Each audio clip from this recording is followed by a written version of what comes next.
to highlight a few things. A record number of women won seats in the House as women are just starting to make the shift and take over. Ayanna Pressley is the first black woman to serve on Boston's city council. She became the first black congresswoman from Massachusetts.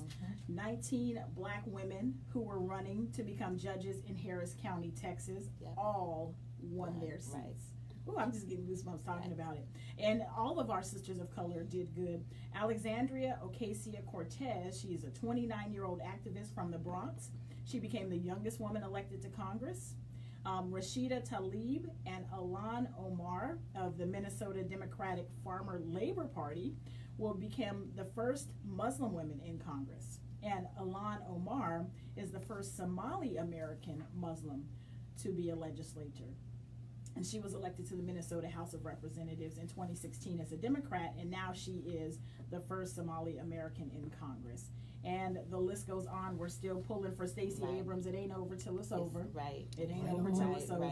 So we're still pulling, but just so much magic. And so I'm so happy to have my guest here today, because we're talking phenomenal women. And I'm telling you, women are really making the shift. We are making a difference. We are making strides in really making an impact on the community. So I'm so happy to have my guest today, Kellie Todd Griffin. She is the founder of Sistallect, Inc., of hashtag Black Women Give, a Black Women Meetup.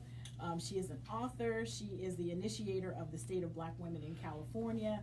So much good stuff, and we're going to have a really in-depth conversation today. And my sister RoLanda Wilkins, they know her as Mama Ro, as I'm about to call her all day. She is the founder of Earth Mama Healing, and we are going to just dig in and talk about women and what we're doing, and the partnership that they have, and an opportunity that you may have to partner with them as well. So welcome, ladies. Thank you. Thank you for having us. It's great to be here. That was a mouthful. Yes. but it was all good because, like I said, women are making an impact. Yeah. And it's true. And even with the ladies from Houston, I think one of the things we also should lift up is 8 of them went to Texas Southern. Oh, okay. And so they graduated from that law school, which is really important because, again, it's a system that actually nourishes us. And so that's really important to uplifting us. And that's kind of why Ro and I work together. Yeah, and you went to Texas Southern, No, right? I actually went to University of Texas at Arlington. But let me tell you, Texas is Texas. So the fact that they came out of Texas, even in the chocolate city of Houston, is remarkable because it still is Texas, as we saw. Yeah. Right on. Well, let's just jump right in. Either one can go first and introduce yourself and tell us about the work that you do. So I'm Kellie Todd Griffin, and so I founded Sistallect with my sister, actually, out of Los Angeles, and our goal was to create a organization that empowered women of color, particularly Black women, in order for us to be successful economically, socially, and politically. So we tend to lean in where no one else wants to lean in and elevate our voice and our story. Okay, all right on. So I'm RoLanda Wilkins, founder of Earth Mama Healing, and Earth Mama Healing basically do empowerment programs throughout Sacramento. So I'm in a lot of different schools, from elementary, middle school, high school, work with college students. And it really is about uplifting of self and others, and to be of service after you got your work in and you're okay, you can breathe and understand who you are and love who you are, then you extend that to other people and always clearing the way. So I'm just bringing forth the lessons that I got from my mom and my big mamas and women. I've been nourished a lot by women in my whole life, as they were elders or young babies, all of it. So that's kind of like the theme of Earth Mama Healing, is to empower, to nourish, and to uplift and get the work in. Oh, wow. I mean, just in doing my homework over this past week and really reading about all of the things that you do, amazing work, and I can tell it's from the heart. Yeah. How did you actually get into the work that you're doing? So I actually was I've had some wonderful experiences, and so I actually worked for American Honda some years ago, over a decade ago, and my responsibility was diversity throughout the whole country. And so I had the wonderful opportunity to work with Reverend Jesse Jackson, we did work with John Lewis, and so I kind of got introduced into the world of, we are in a space that's different. even when we're at the table, that we have to figure out how to maneuver differently. But one of the things that they taught me, because actually the reason my job existed at Honda was because Reverend Jackson came knocking on the door. And he said, you know, we buy your cars too. Mm-hmm. And you have no diversity in your workplace. And so Honda decided to create a bunch of diversity positions. So we did diversity communications, we did diversity advertising, diversity in dealers, and then supplier diversity. And with those positions, they actually went out looking for someone to do the job that I took. Mm-hmm. And I actually had no experience in diversity. And so, but I had a lot of experience in philanthropy, and so the position was meshed together. Mm-hmm. But I was able to, I remember going there, and I remember Honda is a cubicle environment. Everyone's in a cube, including the CEO. Wow. And I remember walking through the company, the third floor, which was the middle floor, which is where all the leaders were. But I remember walking through the floors at Honda, and black women would pop their heads up and say, "Hi, Kellie, welcome aboard." Wow. And I was like, okay. And so I kept walking through, and day by day, and they would say, "Hi, Kellie, I'm such and such. Hi, Kellie, welcome aboard." And what I realized is that, you know, the position was paper position. Mm-hmm. And these black women rallied around me to make sure that the position was impactful. And at the same time, when I'm sitting at tables with, you know, these great civil rights kind of legends, mm-hmm. they were also breathing things into me about, don't let that door close behind you. Okay. Make sure you keep that door open. Mm-hmm. And they had some kind of folk soldiers on the ground that were black women. And those black women adopted me into like their sisterhood. And they taught me a lot of things about how to connect with each other and make sure that we're not the last one. Yeah. So I fast forward and I leave and go work for Karen Bass, who is now a congresswoman, mm-hmm. but at the time she was just getting into the legislature here in California. And then she said, well, I want to do this project called the State of Black California. Mm-hmm. Could you lead that? And I said, sure. I did some research projects at Honda, no problems. Yeah. So I started working with some of the folks in UCLA and UC Berkeley, and really looking at the data and start telling the story. And then, you know, we produced it 12 years ago. But then I started looking at us as black women, and I realized that although there's a lot of effort on black men and boys, and rightfully so, that no one was really looking at black women mm-hmm. and girls. And what I was seeing working with people like RoLanda and working with my friends in Los Angeles and in Solano County throughout California was we were struggling. Yeah. But I realized that the narrative wasn't being told because the data wasn't there. Yeah. And so really what really breathed the state of black women was a long time coming. But it really was the time that we needed it to come, because now we're seeing that black women and girls really need some intentional work. And that's really the work that we've been trying to do. And not just, I partner with Ro here, but also in LA, and we're doing some work in San Diego, we're doing some work in Solano County. We're trying to make sure we have pockets of work throughout the state, because at some point we need to bring it all together and have a political platform and a strategy to be able to link all of the efforts so that we can really lift black women up. And I would be remiss if I didn't mention also one of the people that pushed us the most and was supported was Senator Holly Mitchell. She has been a champion for the work that we've been doing.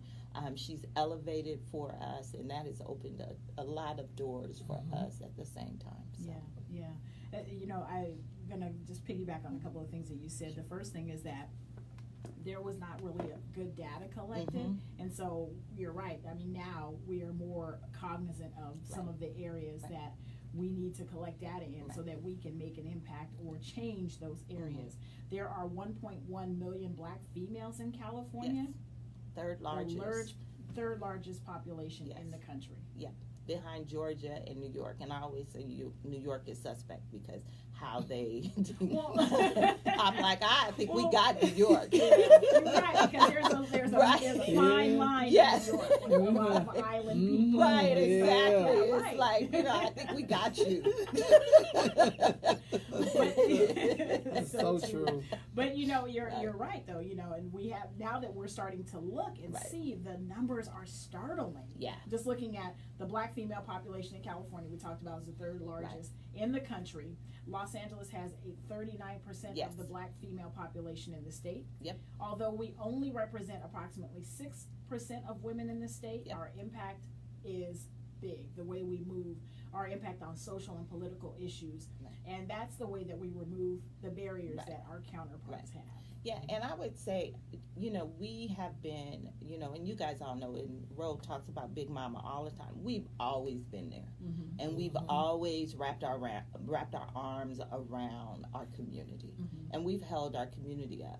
The other day we were talking, and someone was mentioning, gosh, we're seeing women, remember when we were the best dressed and the best everything? We walked in the room and we called it putting a mask on. Right. What we're starting to see is that we're starting to see, particularly in the younger generation, that they're looking the way they feel. Yeah. They refuse to put the mask on that we put on, where Yeah. we're dressed head to toe. Right. Right? They're like, that's not how I feel. Right. And I'm not going to, keep carrying that burden that my mother and my grandmother felt. So we knew, like, as we're starting to see 3 generations out of integration, that we now have an urgency in working with girls. Right. Our Ro has been working with girls for, several decades, but the reality is that it hasn't been intentional. And the data, I just want to say, the data has been there. Mm-hmm. No one's just read it. Yeah. No one's looked No one's at paying it attention. because we focus so much on the worst. And all I ask is, first of all, I'm a single mother of 2 sons. And so I carry all of the burdens of watching them go out the door and praying that they come back home safe. Yeah. Right. And everything that I do is for my sons. Yeah. So, but the other part of that story is that I want my sons to have women, black women, Absolutely. to be with, that can be their champions, that will be the mothers of their children. And what we're seeing is a lot of broken people in our community. And so what we try not to do is compare our boys and men to our women and girls. But what the other folks do is like to do that for us. Right. They look at the data and say, well, the worst is the males, so we're going to focus on the males. Right. And all I ask is, if you compare black men and boys to their counterparts, then compare us to our counterparts. Right. And if you do compare us to our counterparts, then you see that we're at the bottom of the list on every quality of life indicator. The fact that we have a higher percent of women in poverty than any other group, including American Indian, is kind of hurtful, because we have been at this journey longer. We have been, not longer than American Indian, of course, but we've been at this journey longer because we've always had to work. There wasn't a law that was lifted that said, oh, now you can work. We've had to work since we've been brought here. Right. It's real talk. Right. And so the fact that we are at this dead bottom in the most liberal state in the country means that no one has really been paying attention. However, we've been carrying the load for particularly when we look at politics. We have been carrying the load of the Democratic Party. We've been carrying the load, making sure people get in and people don't get in. Right.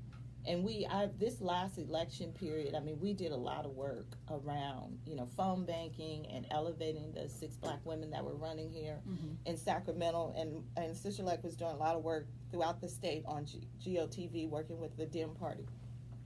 And I just recognize how we are at a space of change. Yeah. In terms of everybody, is really not just sick and tired of being sick and tired. Everyone is just, sick. And so there's no way to be tired because we're so sick right now. Right. Man, That's some powerful stuff. You're absolutely right. And there's so much brokenness. How do we Yep. start to Yep. heal and Right. fix that? Right. And that is looking at the data. Yep. That is starting to recognize some of those things, comparing us, like you said, black women and girls, Right. to our counterparts, so Right. we can see the disparities, Right. and we can start to bridge the gap. Yeah, and then we talk a lot about pay gap and wealth gap. And so when we look at pay gap, we looked at the data in 2013, and women as a whole, so there's 5 categories of women. African American, white, Latino, API. What's the other one? Okay, so 4 categories, right? So then we have the white male, and for whatever it adds up. Let's say it adds up to $4, and we collectively make $3.15. Right. We look at the data today, 4 years later, and collectively we make only $3. It's just shifting pennies. Right. And so we really don't focus on pay equity, because it does still mean that I can put value on your degree, your school, your experience. I can say you work for Honda, so I'm going to give you more experience because this person worked for GM, and I like Honda cars better than GM. It's too much in the interpretation. So we really focus on wealth. And what are the things that we can do to improve black women wealth? Well, only 26% of black women own houses here.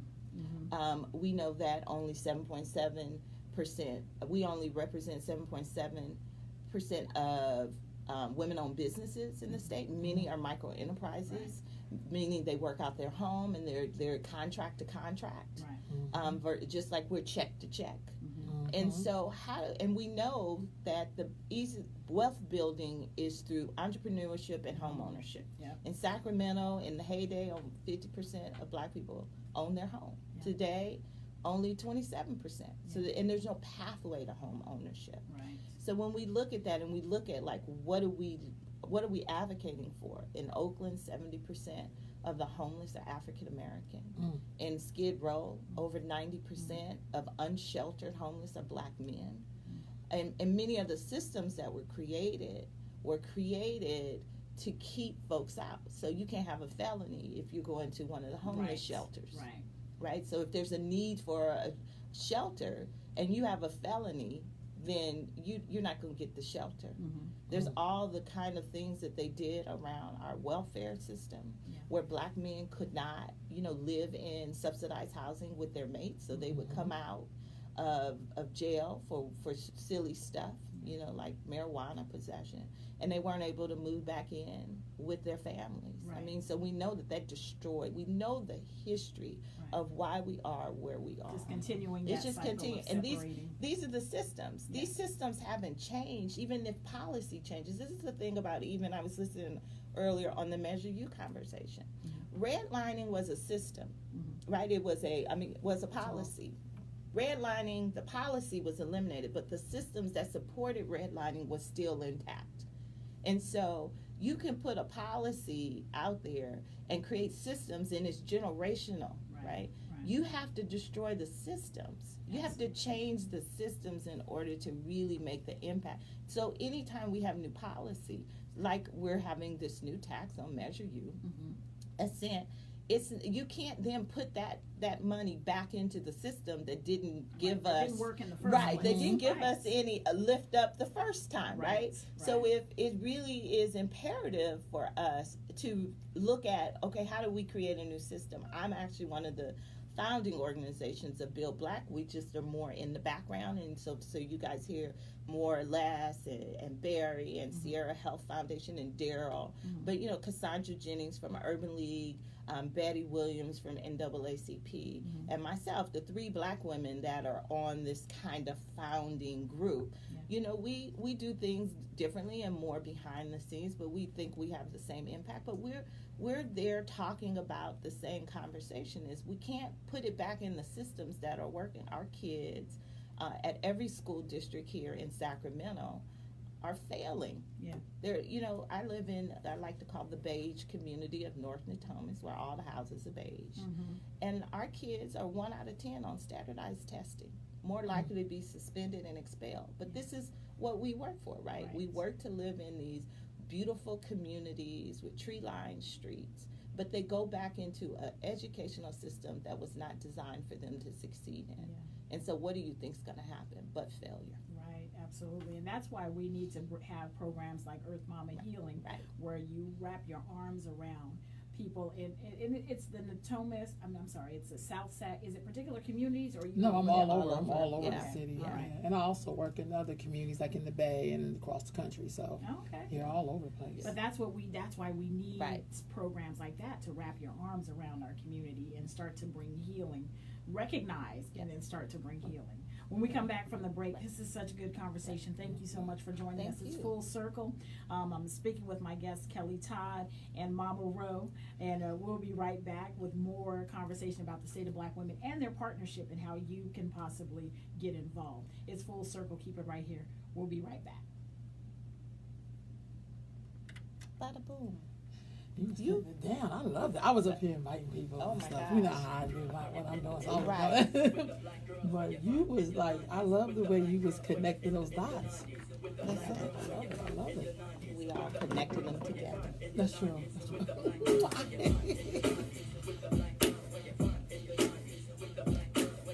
All right, man. All right, ladies. So what do you think? This I is a love it. conversation. I'm loving Okay, it. so just go ahead and put your next Okay. time on the calendar. Okay. So we can have a more Right. in-depth Yeah. conversation. Okay. And we can even do like a round table. Okay. And Yeah. have women. Yeah, because we definitely, Agree. there's one other partner, Yeah. which is Sac Sister Circle, as you know, has 700 members. So Christy, our rightful place, who Yeah. does our rightful place, I mean, they bring just she brings a different kind of energy too. Real talk. But I love the fact that all three of us, really kind of keep it together, and it gives the young ladies a view. You should see us together because we argue more than we do anything else. I mean, we working. We working, but it's a fun argument. It's like calling each other out and stuff. I'm not doing that, but it gives the ladies the chance to see us, like you can still respectfully disagree with the approach as long as we're all trying to get to the end result. That's real talk. So bro is, all spiritual and everything. I'm like, listen, the data, listen, trust What's the in data? God. Everything else needs data. That's right. I love that, though. Shirt. Right. Yeah. Everything needs data. So, That's real listen, talk. Jesus is sitting next to me going, this all right. You can go forward with that. And I recognize him as Jesus where he ain't blonde right. hair and blue Yeah. eyes. Okay. Because if he come down here blonde hair, blue eyes, I'm like, that ain't Yeah. Jesus. That ain't who Big Mama was talking That about. ain't who my big mama was talking about. Right. And Real she talk. been with Jesus, walking For a with minute. Jesus for a long time. That's right. That's beautiful.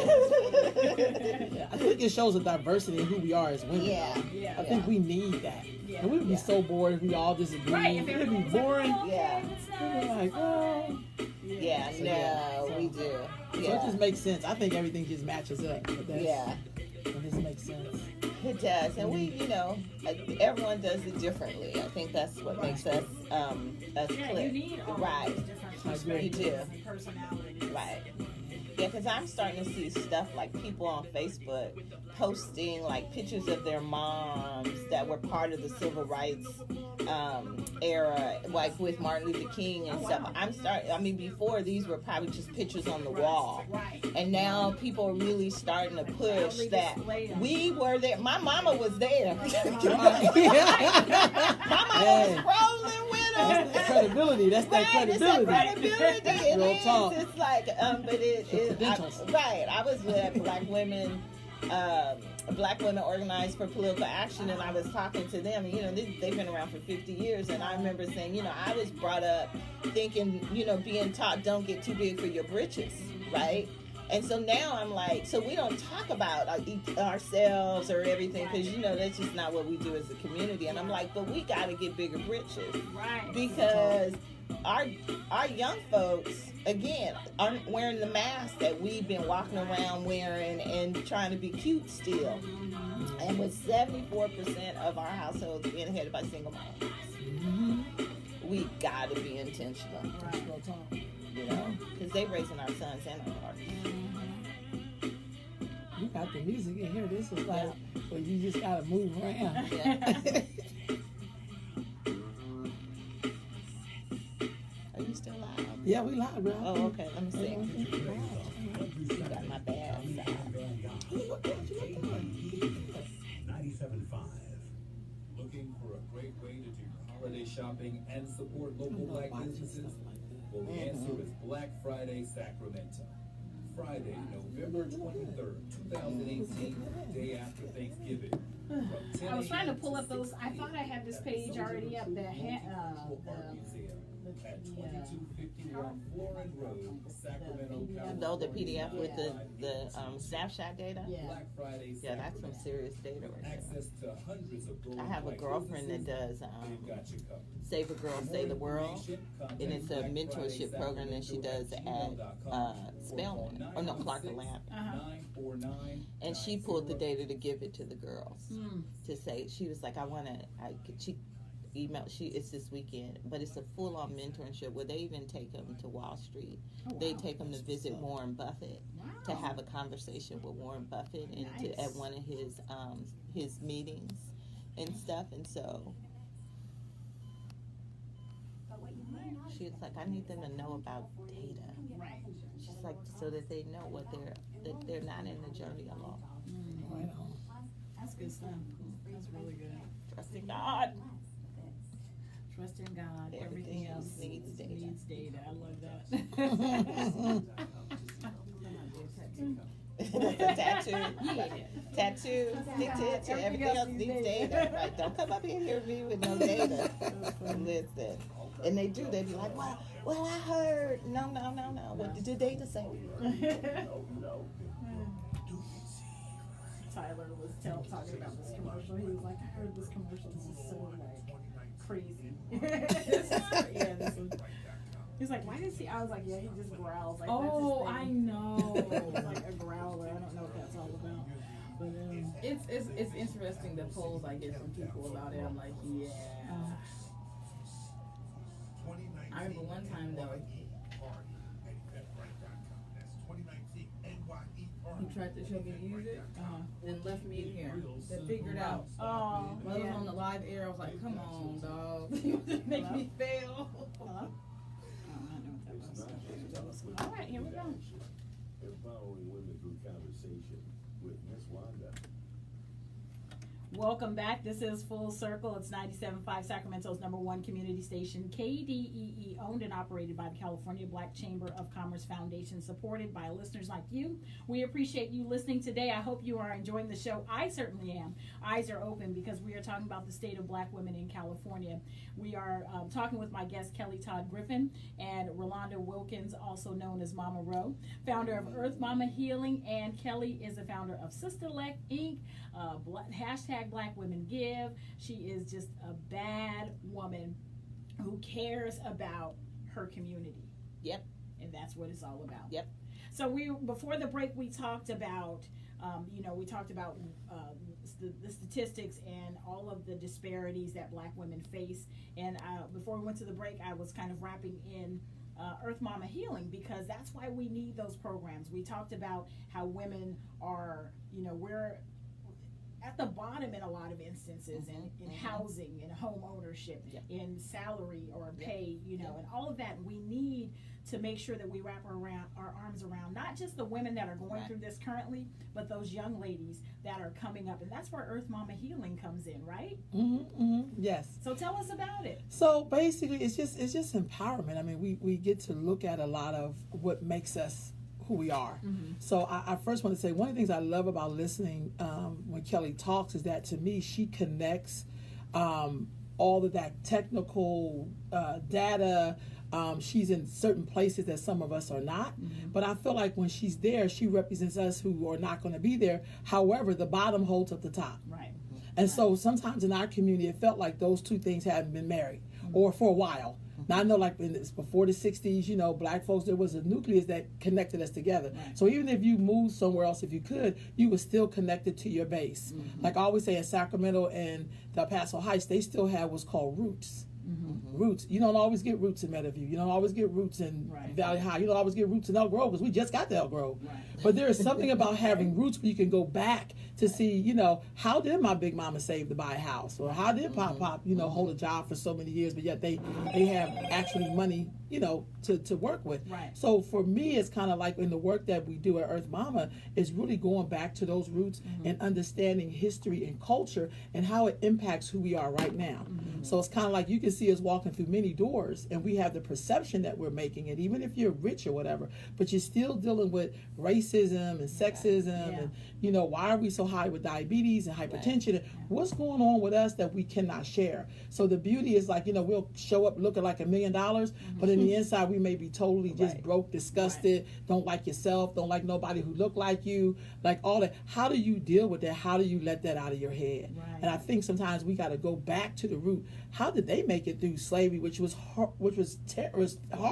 Right. It was horrible, but somehow we made it through. And I think sometimes we don't go back. It's not about erasing it like it never exists. It's like looking at it. What did they do to make it? And they didn't have any of this technology. Right. You know, sometimes people feel like, I don't want to go back because I don't want to remember that. You got to. It's over. It's done.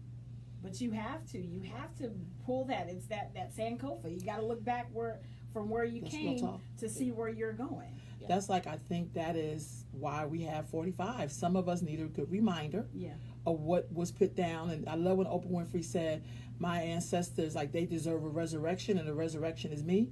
So you have to remember who they are. Right. And Jewish people, they never let you tell you that the Holocaust didn't exist. So let's stop talking about it. They're never going to stop talking. But that's also a part of their power base, why they always have to look out for each other. Right. And why it's so hard for us to do that. Because I think we have to do some of that mental work in terms of even using words that speak against ourselves. We still talk like that. We still saying fair skin and good hair, and we're still using all those terminologies, which works against us. We don't even know other groups is like, like, you know, can't we just get some work done? Or, you know, can't we just get together and buy these things? And we can, but we first got to do a little bit of work so we be stronger. Right. I'm always amazed at our ancestry and our history and all the things that, if every year we do a road trip and I take young ladies, we drive out the whole U.S. and Canada, and we're looking at how do we survive all these experiences. It's because we really are great people.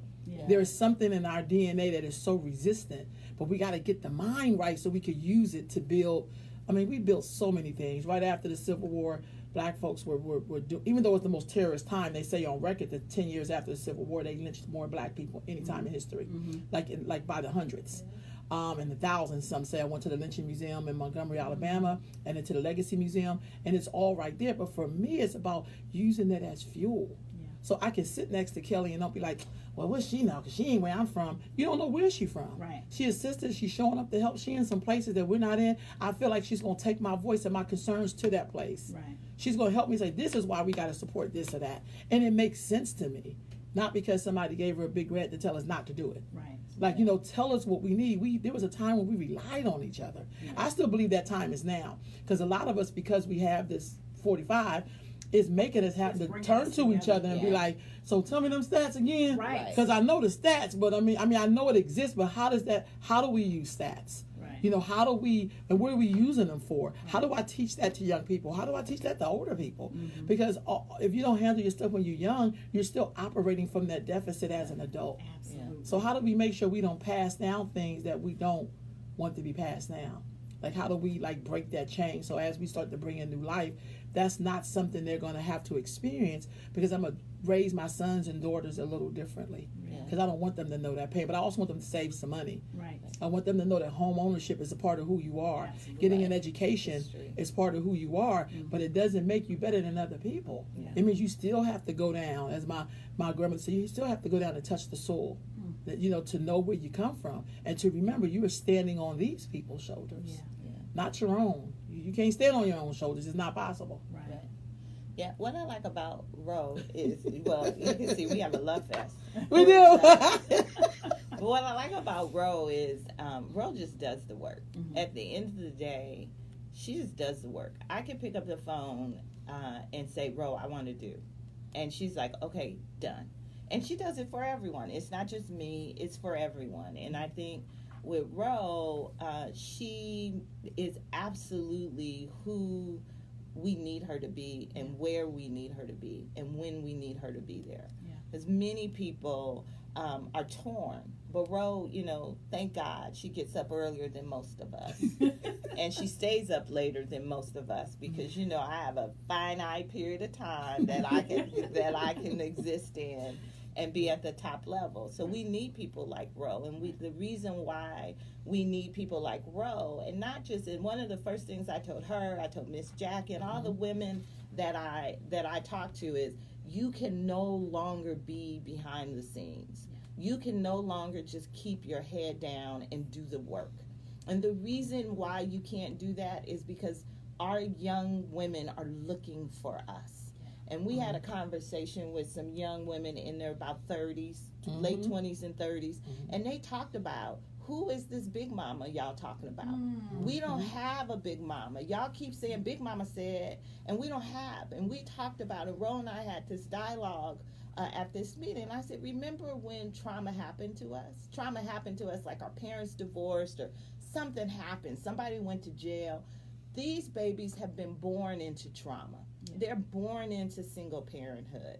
They're born into situations that are hard to get over. So they don't have like a moment of trauma. They have a life of trauma, and it's continuous. And what we have to do, and which is why we created the leadership program, is really help women at all age really address the trauma that they're experiencing, and not so much heal from the trauma, but understand how you need to live through the trauma in order to lift yourself up. We all have stories. We talk about this all the time. And, because people see where you are today, they assume you got there through osmosis or something. I just got there, right? I just started this job and got in the corner office. No. And the same stuff that you deal with in the community is the same stuff you deal with in the workplace. That same implicit bias. I'm there every month at school, knocking on my son's teacher's door to ask, why did they call him angry when he's frustrated? Why are they putting labels on him? I'm there. I mean, I know they hate to see me walk in or to see my name in the email because, I'm going to write it all down. But those are the things that we deal with every day, but we've dealt with them in silence. And so when we deal with our relationships, we deal with them in silence. So if we're in a bad relationship, we don't talk about it. When we look at the data, we know that, and Christy Ketchum talks about this all the time, where you've had more black women killed in a domestic dispute than you've had black men killed by police in a single year. But yet we don't talk about it. We just let it kind of go, under and many of them go to church every Sunday. Let's just say it. They go to church every Sunday. And then, there's just things that we deal with as black women. And what I like about what Ro does is that she first starts with dealing with that. Let's first put it all on the table. And then she makes sure that people are unapologetic about pain. Because we could be in a lot of pain and then apologize for the pain somebody has put on us. I'm so sorry. Like, wait, what? We live in that state of apologizing. Of, I'm sorry that this, I'm this way or whatever. You got to really address it. And I like how you talked about, and Mama Ro, I like how you bring that forth first, because you can't get over anything that you aren't willing to acknowledge. And unless you acknowledge that trauma first and really go deep, and it's okay, because that's the only way that you're going to get better. That's the only way that you're going to heal. Is to deal with it. And we've had a lot of community trauma, and one of the things, Flo John Coffer, Dr. Flo, speaks a lot about adverse childhood experience as well as community trauma and societal trauma, particularly around implicit bias. And as women, as black women, we walk through the world on constant edge. On constant edge. And just to live like that in itself is traumatic. And so we have to have safe spaces to be able to talk about it. And I think Ro and the work that she does creates those safe spaces. And she starts really young in order for the young girls to be able to build into a person that can do this continuous work. Because this isn't something that you just could go to a for 6 weeks and go sit on a couch and just pour your soul out, right? You can't do that. We are constantly in this space, and so living this life in this skin. I don't care how cute you are. You living in the skin of a black woman, it's rough. Absolutely, it's really, really, really rough. Yes. And so understanding who we are and what we're about is really important. And to Ro's point, our ancestors. I mean, you talk about. I used to tell a boss all the time, listen, I know what adversity is. My people, I'm coming from women that used to give birth in cotton fields, hand their baby off, and keep picking cotton. Right on. So I don't know why you having a breakdown here, dude. Right. Absolutely. That's real talk. Yeah, you a white guy with a Harvard MBA. I mean, in their 40s and already in the C-suite. So why you having a breakdown there? I'm still moving up. Okay. Okay. So it's that kind of understanding. So that's why I love Ro. I love it. Because she does the work. She helps us do the work. Well, let's talk about the Black Women's Wellness Leadership Rights Program. Sure. So me and Kellie one day sat down and basically talked about Black women in leadership, and we talked about some of those traumas and what keeps us from being able to roll out plans and things we want to do. And it kept coming back to having to deal with your own trauma and generational trauma, because a lot of stuff we learned from our mom, who learned from her mom, and but also how does it affect like what your daughter's seeing and all the way down. So we developed this. We said we need to look at some Black women and wellness. That was the key part, wellness, because I think we deserve to be well. We deserve to be happy. We deserve not to have to worry every 5 minutes or, there's something about, I know for me growing up when I would see other cultures like in the store or whatever, I'm like, why is it that, they're all together and they're smiling and everything, and us is always, sometimes you ever see a sister and she be looking at you like this? And you be thinking like, do you know me? No, girl, she probably think about a bill. She got stuff going on. She got stuff on her. Shit ain't you personally. Somebody just called her and disrupted her world. They used to call that angry bee face. Yeah. Right. They actually got stuff you got going on. Right. We're carrying the world. So I feel like in order for us to get to that wellness, and too many of us die so young from things that has to do with mental anguish and living, and how do we get well so that we can lead? Yeah. So we can lead healthier and not like be dying with the baton in your hand. Like that's like, no, you should be able to hand that off 20 so years back and then go to guiding mode and help them figure this thing out. But most of us have never been modeled that. So that's how we came up with the Black Women's Wellness Leadership Rights Program. And then I would also add, we did a lot of stuff came out of Stephon Clark's shooting. And so we'd be remiss if we didn't talk about, and what we saw, and many times what happens, and Tanya Faison and Sonia Lewis are in the midst of that. And what we saw was a lot of Black women stepping up to the plate, but also experiencing the trauma without anybody leaning in on them. And we talk about all the time, and even we hear from the young girls in high school when they say, these are our sons, these are our boyfriends that are getting killed. These are, our fathers that we see, demoralized as police pull them over, and they have to, bow down. So it's hard for these young women to see the strength of their men when they live in an environment where those men are always castrated, and so we recognized that they were carrying a huge burden, and we did this.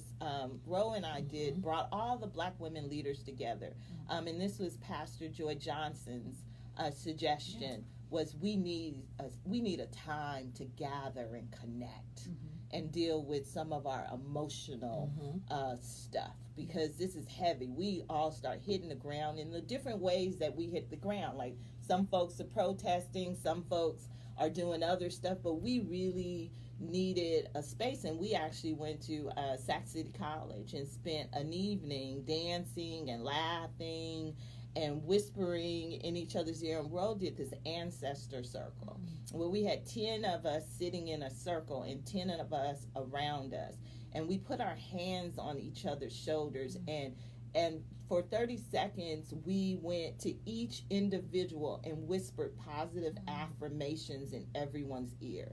And these were women that are leaders in the community, you know, the Cassandra Jennings, the Betty Williams, the folks that many folks have seen and have never really, you know, got a chance to get to know because they work, they're busy women, right? But these were some of those, and some of our emerging leaders were there as well. We really walked around. By the time this was over, I think not only were we connected, we, you know, people were crying and we were just sharing, you know, the experience. And Ro and I thought, well, you know, this is what we need to do, not just for our leaders, but we need to do this for just women in general. Yeah. And because what we saw is there's never a moment in time that we've been given ourselves permission to reflect and think of the kind of the self-care. And, you know, we definitely, you know, do it in spurts, but we didn't do it collectively. And so that's why the leadership program was so important to us, because we recognized there were a lot of women on the ground, Black women on the ground, many of them keeping a lot of the initiatives going day to day. And they're just these unsung sheroes. And we wanted to not only give them permission to really kind of self-help, and deal with some of the stuff they were carrying, but we also wanted to make sure that we were teaching them how to build from where they are to where they want to be. So we also included in this program the leadership development component, which was really working on a personal development plan, creating things like where do you want to be? Looking at what's your current state and what's your ideal state. So where are you today and where do you want to be? So now let's put some target states in place to get you there. And understand that the target states can change. However, your current and your idea will not change because you're trying to get somewhere. And it could be something as simple as writing a book, or it could be something as complex of, you know, changing the world.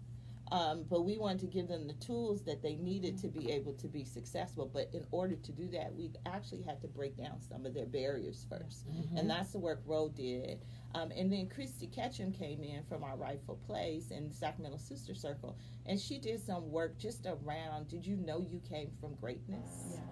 And that was like the beautiful part about that. You know, and then I came in and did the work, the development work. Very good. So it's an 8-week intensive program. Yes. And who is it for?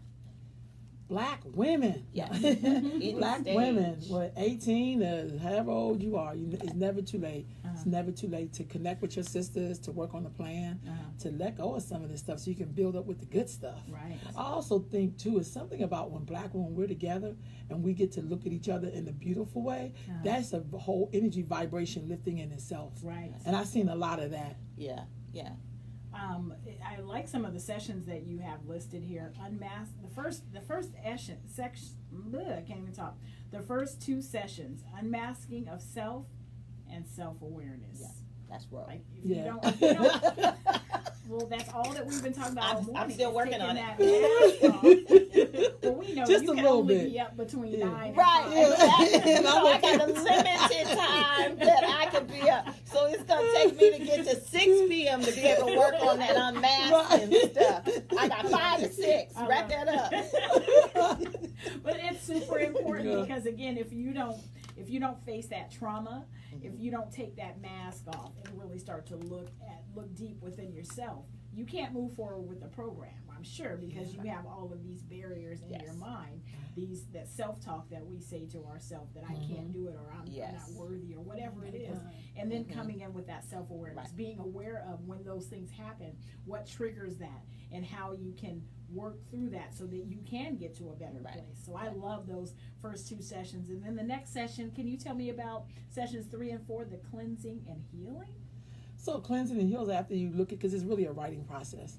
But after you do all that, you kind of do, you basically do some healing on yourself, like really trying to look at, I'm gonna be aware of this, or I'm gonna stop doing this because I have some place I want to be. Yeah.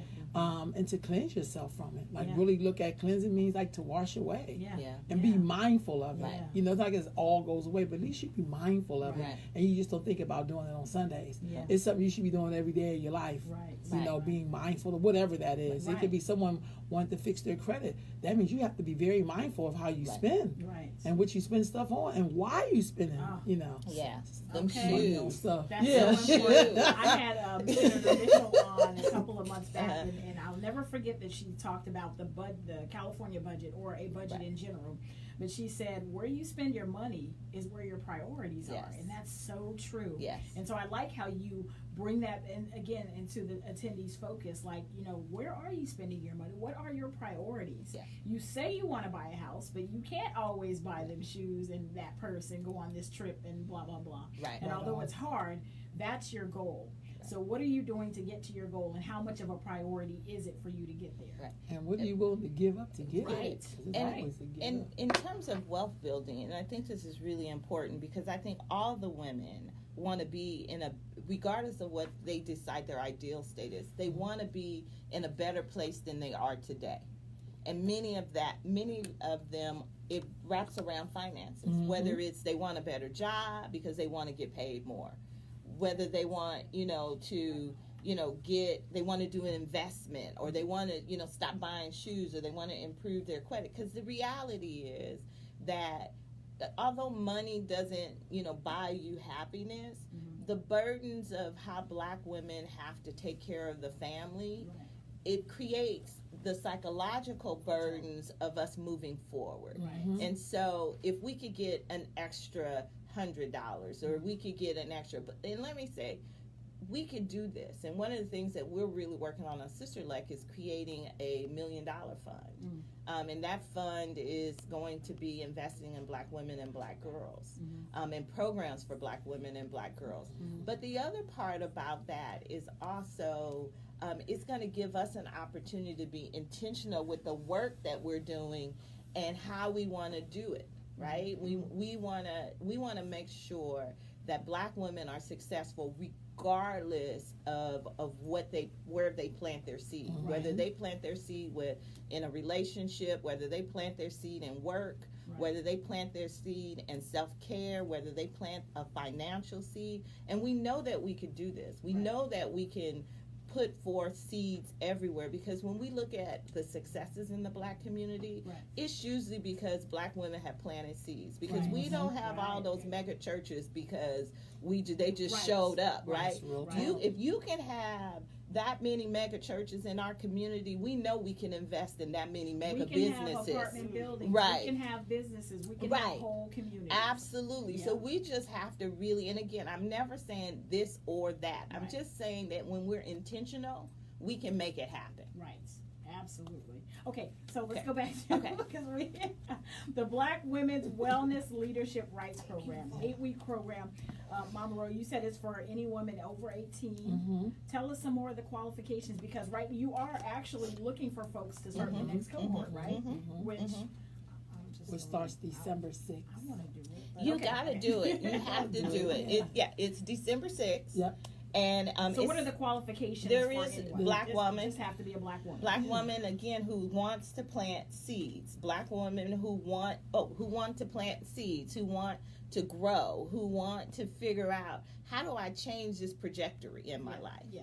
And how can we make this into something that flourishes? Because our first cohort, we had some phenomenal women, Yes. but they had a lot of work that they needed to do, a lot of work, and most of it was the baggage work, and the story, the narrative Yeah. that they have been taught. Yeah. And the narrative is that we're supposed to carry it all and still look great and still act great, still smile, Yeah. still be pleasant, even though we got the angry Black girl look. Right. But we got to still fall in love with a dude. It's like all of this that we care. It's the narrative.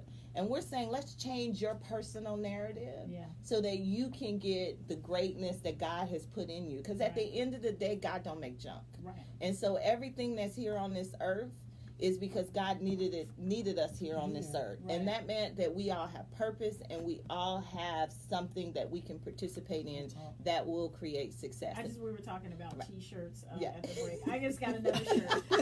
I just got stuff on my mind. Right. So when you think I'm Right. looking angry, I'm just going to Just shirt stuff that on says, my I just got mind. stuff on Right, my mind. hashtag. Yeah. Stuff on my mind. Right. I'm trying to save the world I'm right trying now. to save the I'm trying to world. figure this I'm out. trying to lift my community Right, up. right. You know, all this Absolutely. madness. Right. Absolutely. Y'all got Absolutely. my dudes dealing with. Right. We are the backbone, and we are We the are. ones. That's We are right. the foundation of the Black community. Right. But we So- got to take care of the black woman. You don't take care of her, it's Yes. over. Right. It's It's over. just totally a wrap. Right. Absolutely. And we're starting to see it. I mean, Mhm. at the end of the day, we're starting to see that black women are starting to show signs of wear and tear. Yeah. And so if we don't do that self-care, Yeah. we don't do that build up, that take down to build up. I know that, we always talk about, I'm a third generation of this. Well, first of all, we are generations of everything. Right. Whether we're talking domestic violence, Right. whether we're talking about discrimination, there has never been a time on this soil that black people have not been a generation of something. Absolutely. And black women particularly. And again, it's never black women versus black men. It's no, we're trying to be the best partner for you. Right. We're trying to lift you up too. So if we don't do self-care, we can't lift you up anymore. Right. I mean, that's really what we're experiencing. Absolutely. Right on. So if I want to, Yeah. or someone that is listening wants to join the program, how do they go about doing it? She handles all of the details. Okay, so you can either call Earth Mama Healing at 916-706-2838 and request an application. Or you can email earthmamahealinglove@gmail.com. Sorry for the long email, I got hacked before, so I added that love to it and it hasn't happened in some years. So it's Earth Mama, like MAMA, healinglove@gmail.com. And what'll happen is you'll give us a call or send us an email, and I'll get right back to you. We'll set up an appointment for you to come in. We check out. We interview every woman that comes through there. Yeah. And then, they'll get a selection letter, and then Yeah. we'll be rolling. We create a process. And the Yeah. reason we create a process is because we want you to understand how important this is. Yes. And how important we take this. Right In on. terms of, we want you to know that this is a program that is designed for you. It isn't designed for anybody else but black women, and it's built for you, for black women to succeed in. Right on. Yeah. And so, how many are you accepting into the cohort? Is there a maximum, or are you just 25. 25. It's 25. 25 women 25, yes. that can do this work? Right. Our goal is to have 100 black women trained by next year. Yeah. And those 100 black women is then we want to put them back out in the community trained to create their own leadership training program. Oh, absolutely. So that we are just, moving on and pushing out, that it becomes part of our norm is to train each other up. Yeah. Right on. Yeah. Oh, I That's love so it. true. Yeah. Man, this has been such a wonderful conversation. Talking about the state of black women and all we can do as a community to bring ourselves and rally ourselves around each other. It is so important for us to not only, sometimes, and I hope this doesn't come out wrong, but the data is hurtful. It is. And so, but we gotta look at it. Right.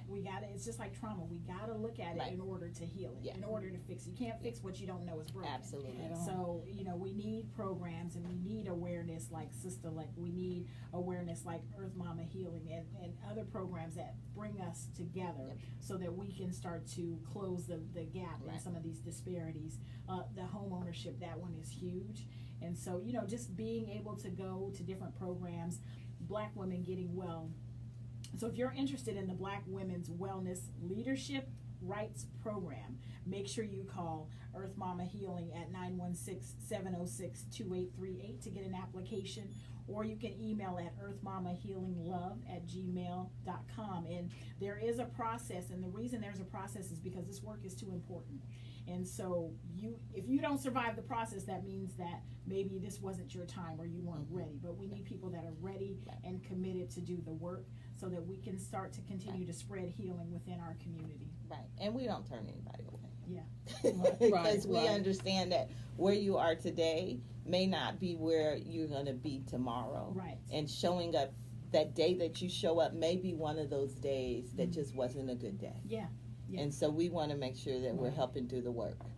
Yeah, we're all connected. I think Yeah. we have to rely on a lot of the wisdom from my ancestors, that they came together under some horrendous circumstances, did. and we can make it. Yeah. We come from strong genes, strong stocks, and so we can make it. So also, I want to make sure that you have the web address to Sistallect and get information on the state of Black women in California. It is SOBWCA. Did I say that right? SOBWCA, state of Black. Okay, Yeah, because that's right. it sounded like you were saying son of a. SOBWCA.com. Right. And you can get all the information on the state of Black women. Kellie's got, this is a great website. There's a lot of really good statistics on there. You can get information there. Again, support. If you want to be part of the Black Women's Wellness Leadership Rights Program, make sure you call Earth Mama Healing at 916-706-2838. Or you can email her at earthmamahealinglove@gmail.com. Ladies, it has been an absolute pleasure. And at the break, I already told them that you're coming back, right? Yeah, We're coming back, absolutely. having more discussion, and maybe possibly bringing some of the women from the cohort or something along. Yes. That would be wonderful. That would be awesome. Because this conversation needs to continue. Right. Thank you so much for having us. Thank This is you. Full Thank Circle. you. I'm not going away. We've got another phenomenal guest coming into the studio because it's all about Black women and, Black girl magic. Yes. It's going to be Full Circle Black Girl Magic is Righto. going to be the name of the show in 2019. Keep it right here. We'll be right back. This is Full Circle.